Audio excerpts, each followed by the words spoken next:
একজন যুব নেতা যে বাংলাদেশের যে ছাত্র লীগ রয়েছে, মানে আওয়ামী লীগের ছাত্র সংগঠন ছাত্রলীগ, তার মাথায় তার কর্মকাণ্ডের একেবারে মাথার উপরে বসে থাকেন। তার নাম সাদ্দাম হোসেন। সাদ্দাম হোসেন একজন যুব নেতা এবং তার বিরুদ্ধে অভিযোগ যে টেলিফোনিক কথোপকথন, এবং আমি পিসিআরকে বলবো একবার সাদ্দাম হোসেনের ছবিটা দর্শকদেরকে দেখাতে। আমাদের যেসব দর্শক বন্ধু ভারতবর্ষে রয়েছেন তারা হয়তো বুঝবেন না, কিন্তু যারা বাংলাদেশ থেকে দেখছেন তারা অবশ্যই সাদ্দাম হোসেনের সাথে সুপরিচিত।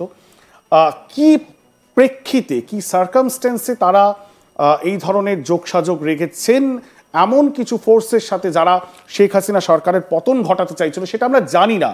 যেটা অয়নজিৎদা বলছিলেন যে অনেক রকমের পসিবিলিটি হতে পারে, এমন একটা পরিস্থিতি যেখানে একেবারে শেষ মুহূর্তে অগাস্টের শেষের দিকে, আপনারা মনে করে দেখুন, মানে অগাস্টের শুরুর দিকে যে যখন হাসিনা সরকার পতন ঘটছে জুলাইয়ের শেষের দিকে, তখন কিন্তু চূড়ান্তভাবে রাজনৈতিক একটা উথালি পাথালি চলছে বাংলাদেশের রাজনীতিতে। এবং সেই জায়গায় দাঁড়িয়ে অনেকেই কিন্তু কিছুটা টের পাচ্ছিলেন, আভাস পাচ্ছিলেন যে কিছু একটা হতে পারে।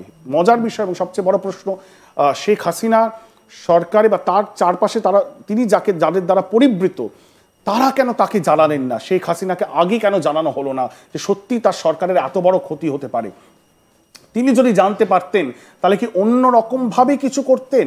কারণ যেটা আমরা শেষ মুহূর্তগুলো জানতে পেরেছি, এবং শেখ হাসিনা নিজে তার কর্মীদেরকে যখন ভাষণ দিয়েছেন বিগত ছ মাসে, সেটা ইউএসএ হতে পারে, লন্ডনে হতে পারে, তিনি কিন্তু বারবার একটা কথা বলেছেন যে তিনি চাননি কোনো রক্তপাত হোক। তার সেনাবাহিনীকে তিনি স্পষ্ট জানিয়েছিলেন তিনি গণভবন ছেড়ে যাবেন, কিন্তু কোনো যেন রক্তক্ষরণ না হয়, কাউকে যেন গুলি না করা হয়, গুলি চালানো না হয়, এবং সেই জন্য তিনি ছেড়ে আসতে চান। কারণ যদি ওখানে কোনো প্রতিরোধ হতো, প্রাইম মিনিস্টার্স অফিসে ঢুকতে বাধা দেওয়া হতো শয়ে শয়ে মানুষকে, তাহলে কিন্তু অনেক মানুষের জীবন অবসান হতো, অনেক মানুষ মারা যেতেন। সেটা তিনি চাননি বলে তিনি বলেছেন। কিন্তু সাদ্দাম হোসেন একজন যুব নেতা, তার নামও উঠে আসছে, এবং আমরা জানি না তিনি কোথায়।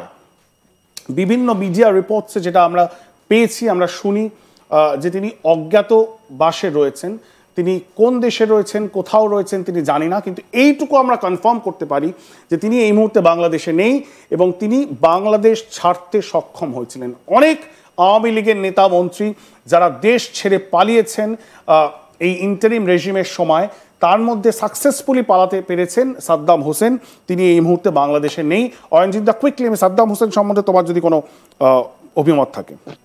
আমার একটাই পয়েন্ট যে এটা একটু আশ্চর্য মনে হলো, বিকজ ছাত্রলীগের মানে আমি যতটুকু সাদ্দাম হোসেনের সম্পর্কে জানি, ওনার থাকাটা একটু আশ্চর্য লাগছে। কিন্তু দেখুন, at the end of the day এটা মানে খুব একটা মানে বাজে রাজনীতি। সুতরাং কোন দিক থেকে, পেছন থেকে কে ছুরিটা মেরেছে সেটা কিন্তু এখন আস্তে আস্তে কিন্তু যদি এই নামগুলো আসছে, এটা কিন্তু চাঞ্চল্যকর ভাবে এখন এই নামগুলো সামনে আসছে, ডেফিনেটলি এটা আওয়ামী লীগ পার্টিকে, এখন পার্টিটা যে ভারতে থাকুক, 10টা দেশে থাকুক, 20টা দেশে থাকুক, সেটা আলাদা জিনিস, কিন্তু যেখানেই আওয়ামী লীগের লোকেরা আছে তারা কিন্তু এই জিনিসটা খুব ভালোভাবে দেখবেন এবং বোঝার চেষ্টা করবেন যে কোথায় এবং কারা অ্যাকচুয়ালি তাদের পেছন থেকে ছোড়াটা মেরেছে।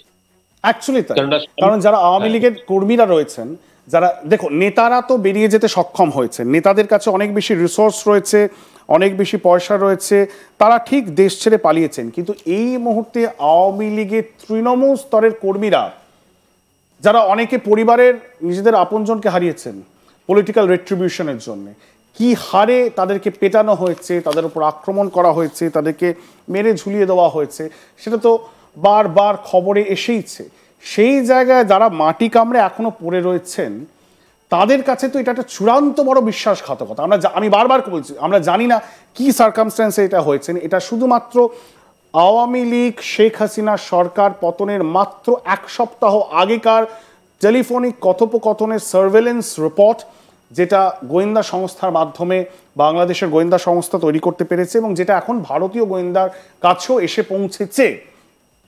শুধুমাত্র ওই সময়টায় এই যে নেতারা যাদের কথা আমরা বলছি, তারা কি আভাস পেয়েছিলেন? তারা আভাস পেয়ে তারা কি বুঝতে পেরেছিলেন তারা হয়তো পালাতে পারবেন না? সেই কারণেই কি তারা কোথাও গিয়ে এই চক্রান্তের সাথে লিপ্ত হয়ে একটা এক্সিট রুট খুঁজছিলেন, নাকি তারা অনেক দিন ধরে এই চক্রান্তের সাথে লিপ্ত ছিলেন যাতে আওয়ামী লীগ সরকার পেনাল্টিমেটলি ফাইনালি ধসে যায় তাসের কার্ডের মতো? আমরা এই উত্তরগুলো কিন্তু আমাদেরকে ওয়েট করতে হবে। আওয়ামী লীগের পক্ষ থেকে যদি অফিসিয়ালি আমরা কোনো রকম বক্তব্য জানতে পারি তখনই আমরা দর্শকদের সামনে সেটা তুলে ধরার চেষ্টা করব।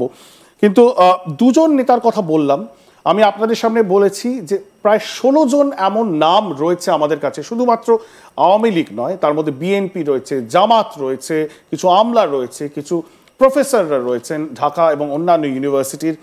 কিন্তু আমরা আজকে শুধুমাত্র ফোকাস করছি ইন্টেলিজেন্ট রিপোর্ট থেকে খুঁজে বার করে এনে 3 জন টপ আওয়ামী লীগ নেতার, 2 জনের নাম আপনাদের সামনে আমরা প্রকাশ করেছি।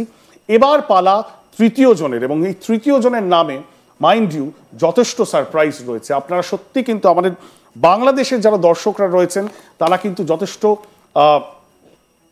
চমকে যাবার মতনই, তারা কিন্তু সারপ্রাইজড হবেন, কারণ চমকপ্রদ একজন নাম যিনি খুবই খবরের শিরোনামে থাকতেন, যিনি বাংলাদেশের সোশ্যাল মিডিয়া এবং খবরের জগতে যথেষ্ট শিরোনামে থাকতেন এবং অনেকের বিরাগ ভাজনও হয়েছেন তার মন্ত্রী হিসাবে, সাবেক মন্ত্রী হিসাবে তার যে কাজ বা তিনি যেভাবে তার মিনিস্ট্রিকে হ্যান্ডেল করেছেন সেটা নিয়ে অনেকের বিরাগ ভাজনও হয়েছেন, এবং তার নাম জুনেদ আহমেদ পলক। তার ছবি আপনাদেরকে আমরা এই মুহূর্তে দেখাচ্ছি।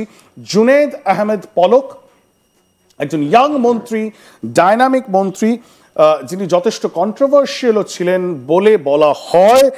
ইনফরমেশন এবং টেকনোলজি ডিপার্টমেন্টের মন্ত্রী। এবং মনে করে দেখুন, যখন ছাত্র আন্দোলন হচ্ছে বাংলাদেশে, উত্তাল জুন জুলাই মাস এবং তার আগে, সেই সময় বারবার যখন ইন্টারনেট বন্ধ করে দেওয়া হচ্ছে, ইন্টারনেট পরিষেবা যখন বন্ধ, যখন মানুষ একে অপরের সাথে মোবাইল ফোনে যোগাযোগ করতে পারছে না ইন্টারনেটের মাধ্যমে, হোয়াটসঅ্যাপের মাধ্যমে, সেই ডিসিশনগুলি যিনি নিতেন তার নাম জুনেদ আহমেদ পলক।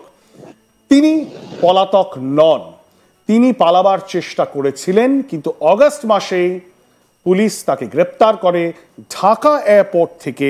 তিনি যখন দেশ ছাড়ার পরিকল্পনা করছিলেন, এই মুহূর্তে তিনি বিভিন্ন কেসে লিপ্ত রয়েছেন।